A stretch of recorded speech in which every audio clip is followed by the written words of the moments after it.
Good afternoon to all those who have joined here.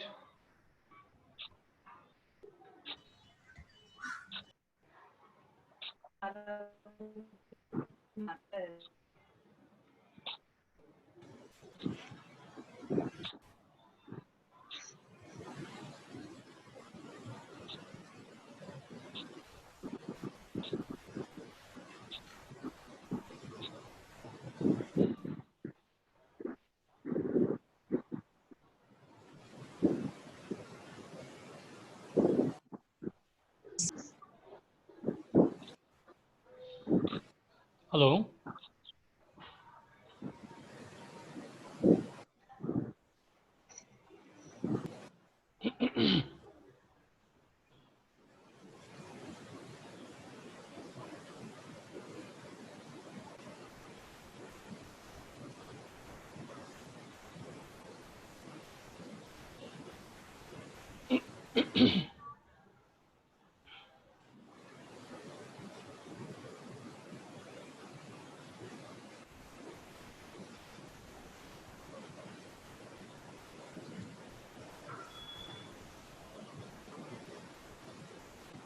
Well, can we start? Can anybody just give a signal?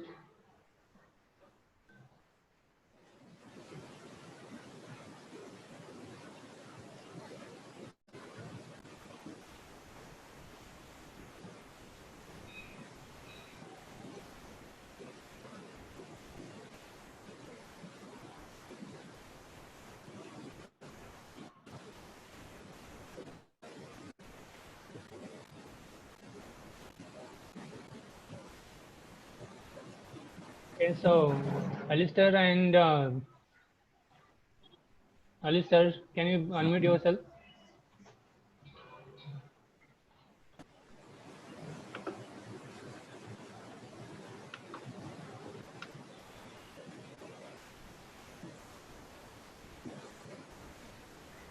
Okay, so today you have decided not to respond or what?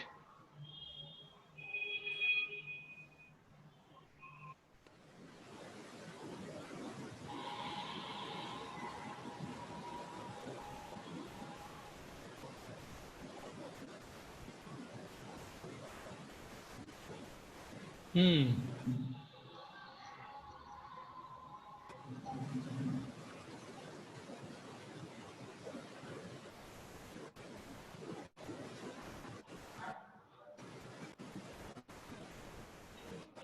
Okay.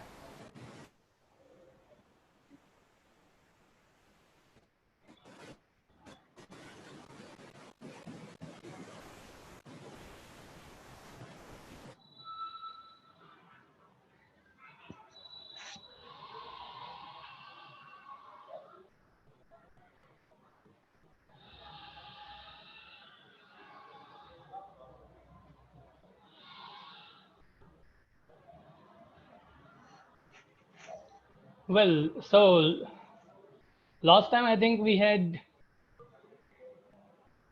discussed till the ratio factor. Okay, so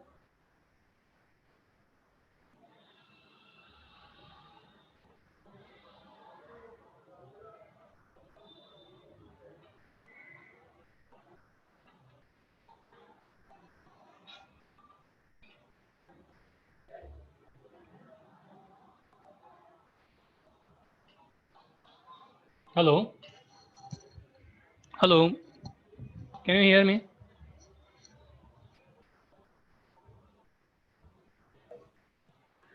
Hello. So, Okay, so last time we had discussed till the ratio factor, and I think meeting was ended when I was just typing the ratio factor equation, right? Yeah. So have you found out ratio factor? Just tell me what is the ratio factor you have found out. So I will just run it and we will cross verify the answer.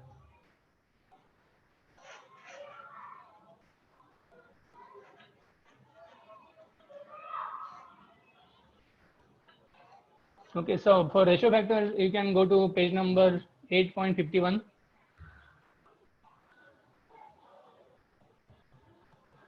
Okay, go to page number 8.51 on in PhD data book.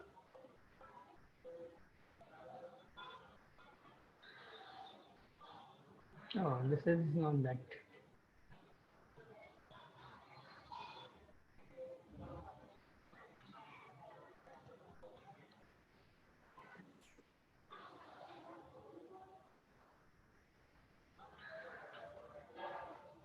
Okay, so let me open the data book here.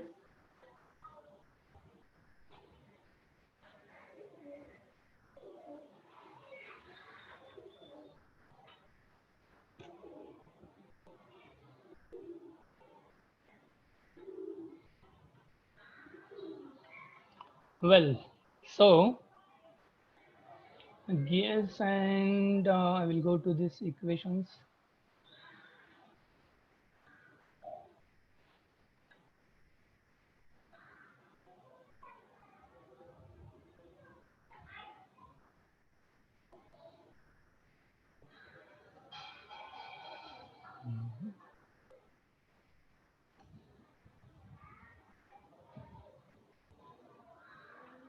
Okay, so 8.51, we will go to the page number 8.51. Yes, here it is. Okay, so you just write down this equation.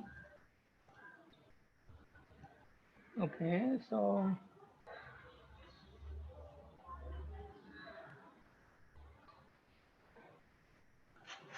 hello. Yeah, so write down this equation for Q is equal to 2I upon I plus 1, and in front of it write down PSG 8.51. And you know, for the current stage of Spur gears, what we are designing, we have considered ratio factor as 3.9.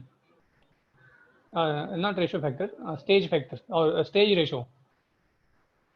That is I is equal to 3.9. So put that and just let me know what is Q equal to.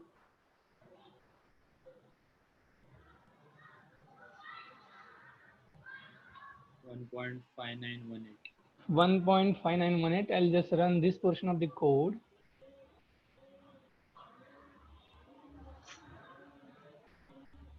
And let's see what is the answer. Yeah, it is 1.5918. Okay. Now next part in that is to find out what is the load stress factor, which is written just above that Q on data book. If you look at the data book, okay, so this K is equal to sigma C square sine alpha into 1 upon E1 plus 1 upon E2. We have found out last time what are the magnitudes of E1 and E2. We have assumed that E1 is equal to E2 for steel, and we have considered the value from page number 1.1 from data book. Okay, so whole this numerator divided by 1.4, that is magnitude of K. Again, magnitudes of sigma C and E1 and E2 should be in terms of kgf per centimeter square. Okay, so substitute these values. What we have considered, alpha is I think 20 degree we have considered. So, Yeah, which value of sigma C to take? that's last time we have taken, no? So take it from there. Sigma We C1 are is equal sigma to C is for pinion. I think in the last lecture only we had found out. I will just see. It is there. Yeah, sigma C1 is 7075 kgf per centimeter square. You can see here. Sigma C1 you will consider because we are designing for pinion.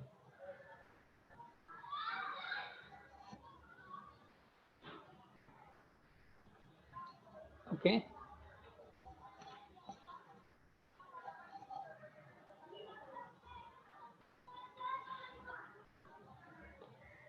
Acha, one more just announcement. If Swati is there, Swati, there is no need on your part today onwards to take the attendance. Okay. She is there. Okay, sir. So what I'll do, I will ask you at certain point of time. Don't write P in the chat box when you enter. Okay, so I'll just ask any point of time. So that point of the time you just mention P in the chat box, and that what is that? Okay, so I will save the chat at that point of time, so it will become attendance, right? So I will do it during any time during the lecture. Well, consider sigma C1 as 7075 kgf per centimeter square. Okay, and E1 and E2 we have considered here as, well, it is how much it is, 2.08 into 10 raised to 6 kgf per centimeter square. E1 equal to E2. We did it last time only. So considering these magnitudes, tell me what is magnitude of K? 11.675. 11.75. Okay, so let me see, we will get the same value. So I'll run this portion of the code now. Okay, that's fine.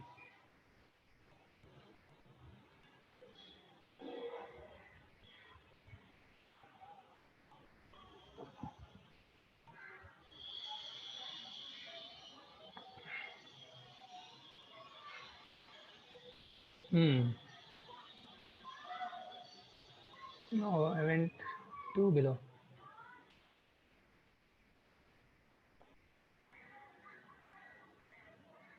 Well, it is 11.758, right? 11.67. 1 minute. How much it is? 11.675. Okay, but I'm getting it is 11.758. How is it that? Okay, sigma C1 you have considered 7025, right? Let me see sigma C1 here.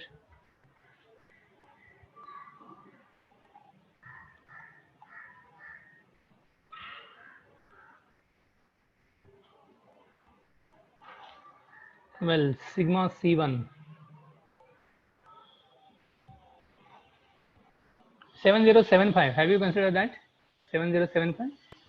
Yes, 7075. Right, and it is sigma C1 square into sine alpha is 20 degrees. E1 and E2. How much it is? 1 is equal to 208. 208 4 zeros, right? E1 and E2, and whole divided by 1.4. Okay, so just what is it? Just to be sure, can you calculate once again? Well, it is expected that everybody should calculate, because if you don't keep track record of this, then understanding design problem will be difficult. Because though it is simple, you will forget what is to be done after which step.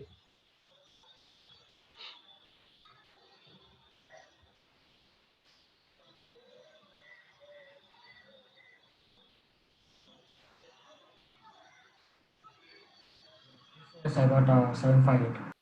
Yeah, that's correct.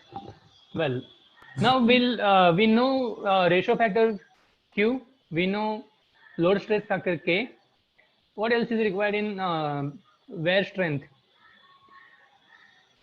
It is, if you look at the expression for wear strength, it is D1 Q K B. Okay, so we know B, face width, we know load stress factor, we know Q, and we also know D1, right?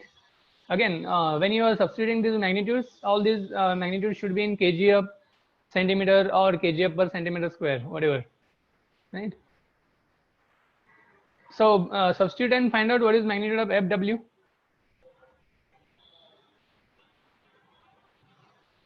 So next part of the code is to find out magnitude of Fw, that is determine wear strength of the gear tooth. Okay, so if you look at this line number 182, I have written Fw is equal to d1 upon 10. That means in this code d1 previously when it is defined, it is in millimeters. So I have converted it divided by 10. Q, K, and B we have already calculated in terms of centimeter and kgf.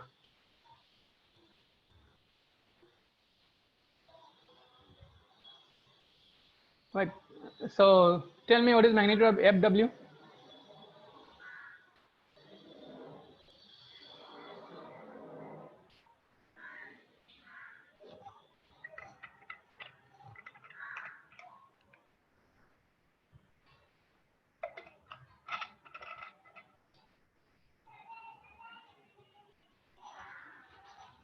Guys, come on. See, if you don't respond and don't answer here, then it will be difficult actually.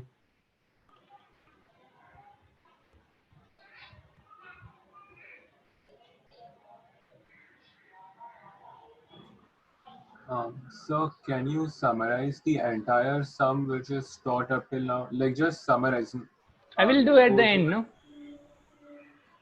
I will do at the end of this particular problem, so that you will have a proper idea about that. Many of us have lost link in between, so we are not able to be with No. you. on this. Okay. So If you do it right summarize now in the so sense that what you want. The summary means the procedure you want. yeah, up till now, whatever we have done, like just summarize it. Yeah. May I know who is this? Shaunak Sasane. Okay, Shaunak, any difficult? Can you please repeat the reason for this once again? Because you said you lost something. Yeah, I lost the link in between, and it's not just me. There are many of us who have the same problem. Okay, so actually the plan was like I will just keep on telling these things, and at the end again I will take you through whole problem. That was my plan. Okay, so but anyways, now many of you are not in a position to be with me right now. I will just go back and consider the whole problem, right? Okay, Yes, so sir. yeah. So I'll just is it fine? I will do it with my code itself. So it would be better if it's like a proper formula, like written in Yes, numerator sir. and so it's Sir, easier for. the code is confusing. Okay, fine. So I'll go to PPT then. Okay, so I'll take Thank this. you. I will show you the steps wherein we are considering this, like step number 1, step number 2, like that way. Huh? Only these slides I will explain. Fine. Let me just. Achha, we are at step number 5. Let me see where is step number 1.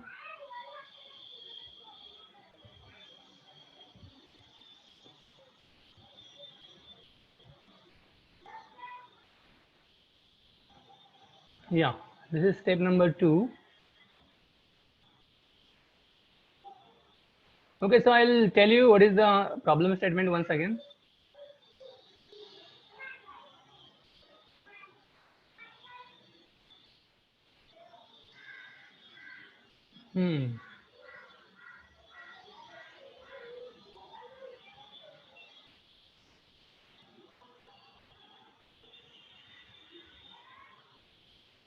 Okay.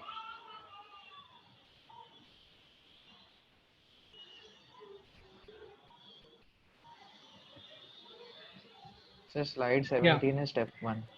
Yeah, no. I wanted to show you problem statement because as you mentioned, many of you have lost the track. Okay, so let's start from the start.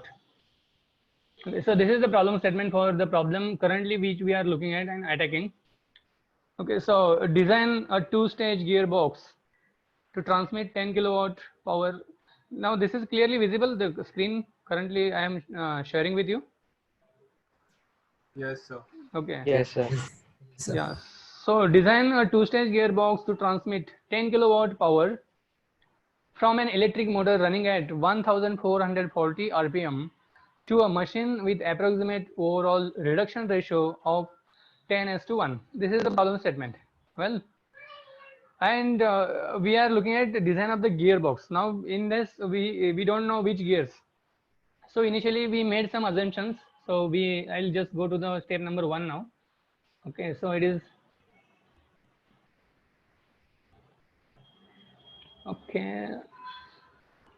Somebody mentioned step number 1 is on which slide? 17, sir. 17. Fine. Here it is. Yep. Okay, so we need to first of all select which type of gears we are going to consider in this. Okay. Now we don't have idea about whether the shafts are parallel or crossed, or they are not intersecting. So we are assuming that shafts are parallel here. Okay, then we don't know total reduction ratio is 10:1. So, and at the time of discussing mechanical drives, I have mentioned that the speed reduction ratio or velocity ratio for a single stage should be less than 6:1. We are assuming that pitch line velocity is also less, and it is connected to a machine. Okay, so we are assuming that the gears on the side of machine will be subjected to higher loading. Okay, so therefore we are considering that first pair of the gears as the spur gears here, and second stage reduction gears as the helical gears. That's what we have assumed, and that is the first step in this selection. Okay, sometimes in the problem statement they will clearly ask you to design a spur gear or design a helical gear. Then many of these things from this slide are not required. Okay, so you are going to consider that particular gear directly.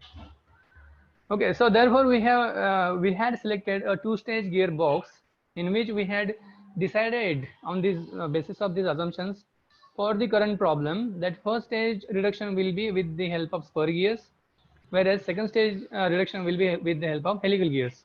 Fine. Any difficulty with this? Now we'll move on to second step.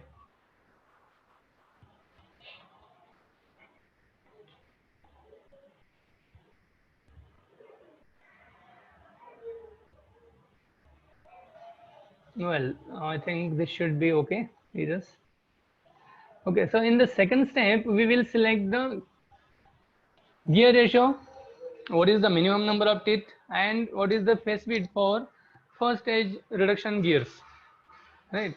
So it was given in the statement of problem that given overall gear ratio is 10:1. Okay, then we can make use of the formula I1 equal to I2, excuse me. Okay, that is equal to under root of I prime, which wherein I prime is overall gear reduction ratio. So we found out I1 equal to I2 is approximately equal to 3.16, but I mentioned that I1 should be greater than I2 in order to have compact gearbox. Okay, therefore we selected I1 randomly as 3.9. Okay, so now sometimes some professors mention here that you need to go to the data book and consider the standard I1. Okay, so that can be also done, but it is not necessary or it is not compulsorily to follow that particular practice while solving the problems in the examination. Therefore, I did not mention about that. Now, we select assuming the 20-degree full depth involute tooth system. That is again we are assuming here. We consider that number of teeth on pinion Z1 as 18. Okay, that is starting point for all the designs. On the basis of this, we find out Z2 as ZZ upon ZP. So we find out Z2, that is ZZ, is equal to I into Z1. Okay, so we found out that, and we assume in the initial stage of the design, B is equal to 10 times module. Fine, but we don't know right now module. Therefore, we will go to the third step wherein we will actually determine what should be the module of the gears. Any difficulty here?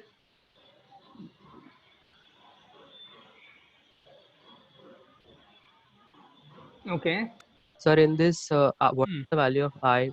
3.16 or 2.56 we have to take? Which one? Currently?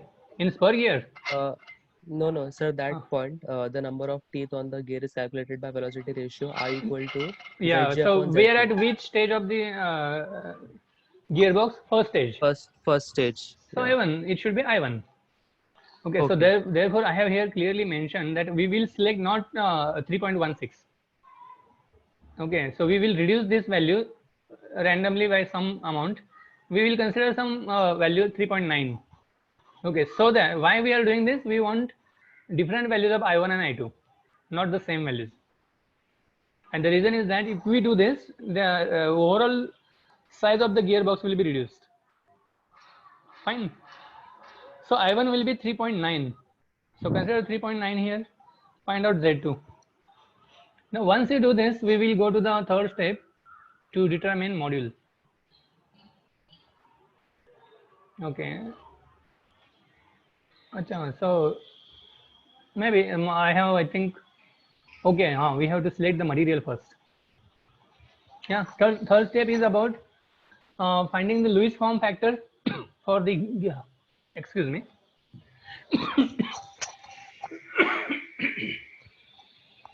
Finding the Lewis form factor and selection of the materials. Okay, that is the third step. And herein we have found out the Lewis form factor Y from table 40 on page number 8.53. Okay, for both the gears, and that depends on number of teeth. So we know Z1, we know Z2. Corresponding to Z1 and Z2, we find out what is Y1 and Y2 from table 40 on PSG 8.53. Now here one more thing I think I might have mentioned during previous lectures also, that many professors, what they do, they consider page number 8.50, 8.50, wherein the formula for Y is mentioned. I will just show that page. Okay, that is also fine, and what we are doing is also fine. There is no difficulty. See this page number 8.50. Here formula for small y is given.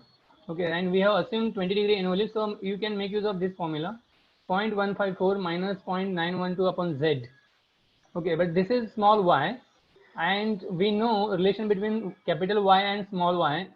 It must be somewhere here above. It is pi into y. Yeah, it's on the same page. Capital Y is equal to pi into small y. Okay, so you'll have to multiply by pi constant to this equation, and you can get the same values. But that time I had mentioned that you may get slightly different values from this formula compared to the table 40, because it is here it is clearly mentioned y and y can be taken from table 40. Okay, so we are straight away considering from table number 40. But even though there is a slight difference in the values of y, essentially they are not affecting overall design of the gears, so it doesn't matter. Ultimately we need to just find out which one of the pinion and gear is weaker. Okay, that is the purpose of Lewis form factor. Fine, along with the sigma bending. Any difficulty? Fine. So we found out y1 and y2 from this table. Then we will select material for, I had told you on page number 8.4, we will have combination of material for wheel and pinion. Okay, so for given value of I, that is stage reduction ratio, there are 3-4 different rows in which we can select a combination of material. Fine, with certain value of HBN, that is BHN you can say, or HB, Brinell hardness number. Okay, so from that we can select the material. We can get the properties of selected materials from page number 1.13 and 1.19, or initial pages of the data book. Okay, we can take the properties like ultimate tensile stress or yield stress, and then what is the magnitude of hardness value. Well, it says there is a message which says we are running out of time. Now today what we'll do, okay, so I want to take a minute to take the attendance.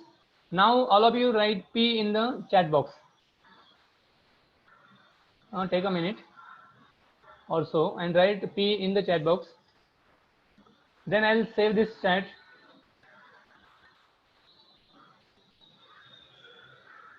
Okay, so everybody is doing that. And after that, don't write P again after this, because I will not save that after that. Okay, chat box is still moving. Okay, so what I was mentioning is that after end of this meeting, initially what we used to do, we used to wait for 10-15 minutes, and I had scheduled meeting around 4 o'clock. So somebody told me that we can actually immediately start the same meeting. Okay, so rejoin immediately once as soon as this meeting ends up. So rejoin this meeting. We will continue with this same details. Fine. Any difficulty? Is the message clear?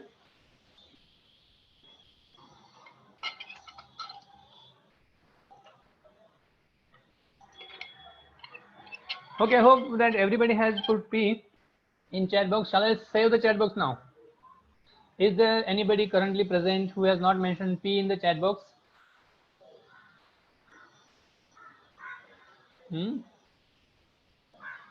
Okay, I am going to save the chat box now. Afterwards, don't tell me that you forgot to mention P.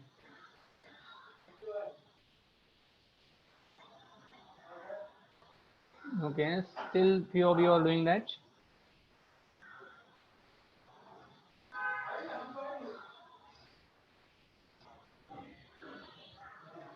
Fine.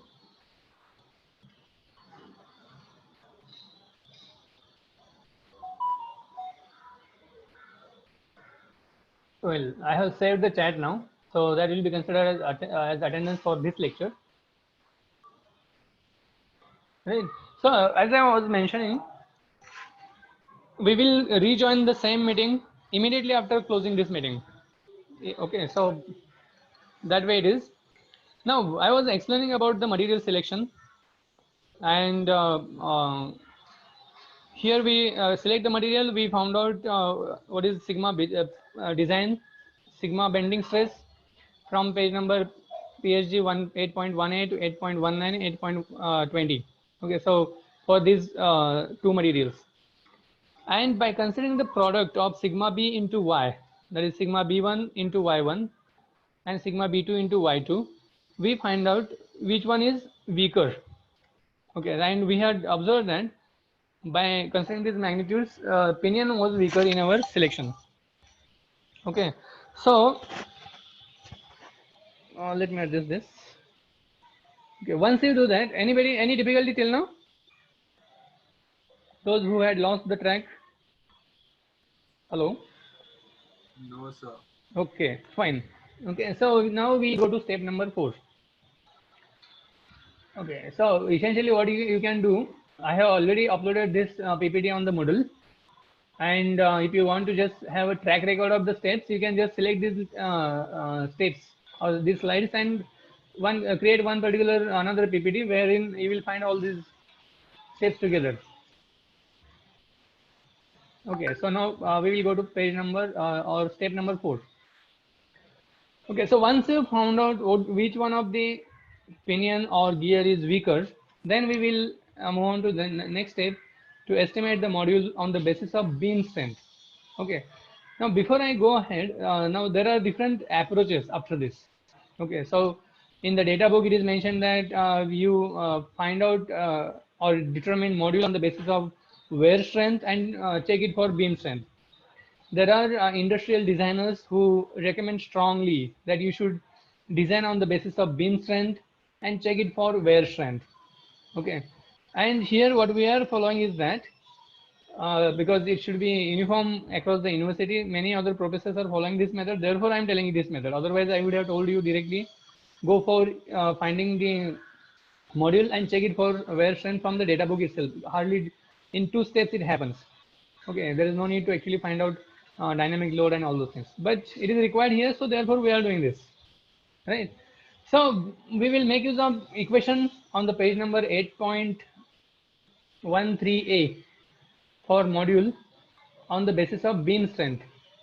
Okay, so this equation is there, and from using this equation, which is on page number 8.13a, we will find out what is the module. Okay, so for this, because we are designing for pinion, we will use the properties of the pinion here. And if we find some or other in our design that gear is weaker, then instead of Z1 here, it will be Z2. Then we are designing for gear actually. Okay, so instead of sigma B1, it will be sigma B2, and instead of Y1, it will be Y2. Okay, and we need to find out MT accordingly, because mt is torsional moment, torque which is transmitted from the pinion to the gear. Okay, and in this case pinion is connected to the motor. Okay, so the motor torque can be considered as the torque at the shaft of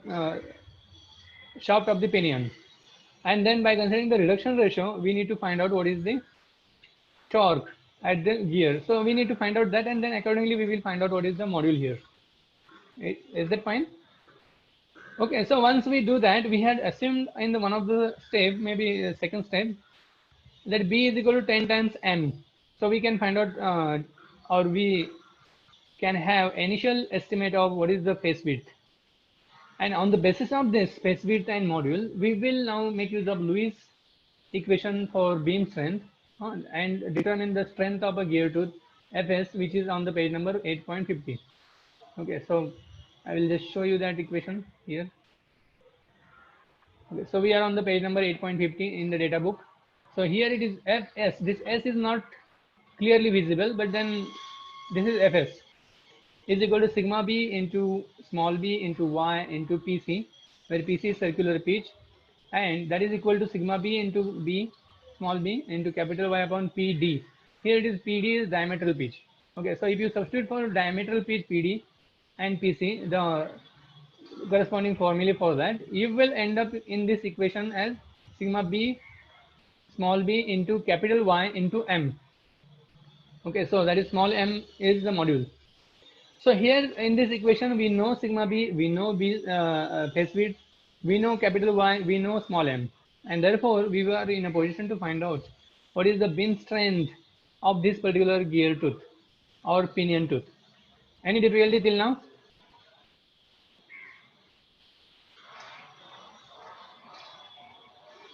Okay. So then, hello, anybody saying something? Fine. Okay, so after this, once you know what is the beam strength, then another important step is to find out what is the dynamic load. And I had explained why we require to find out dynamic load, because gears are in motion. While cutting the gears, there may be inaccuracy of the tooth which is cut. There may be misalignment in the because of the improper mounting of bearings, or there may be a elastic deformation of the shafts during operation. Okay, there may be inertia of the rotating parts.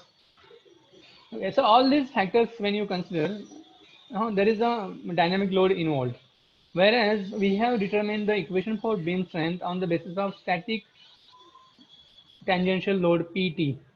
Okay, therefore it is important for us to consider dynamic load. And we had discussed that there are two different methodologies to do that. One is Barth's method, and second one is Buckingham's method. Okay, so I'll just tell you what is that. We'll go to the data book for that purpose. Okay, so by making use of Barth's method, I had explained how he arrived at this velocity factor CV. Okay, so CV is the velocity factor which will actually consider effect of dynamic load. Okay, so typically Sir, CV is yeah. Tell me who's there? sir, there is only 1 minute. Should we continue in the No, ठीक है ना. So what I told you, if as soon as this meeting ends, immediately I expect that all of you should join back. So we'll continue immediately after this. Yes, Fine. sir. Yes, sir. Yeah. So 1 minute is there. So I will just log out because there is no point in continuing this, and we will rejoin. Yes, sir. Yeah. Thank you. Yep. Okay.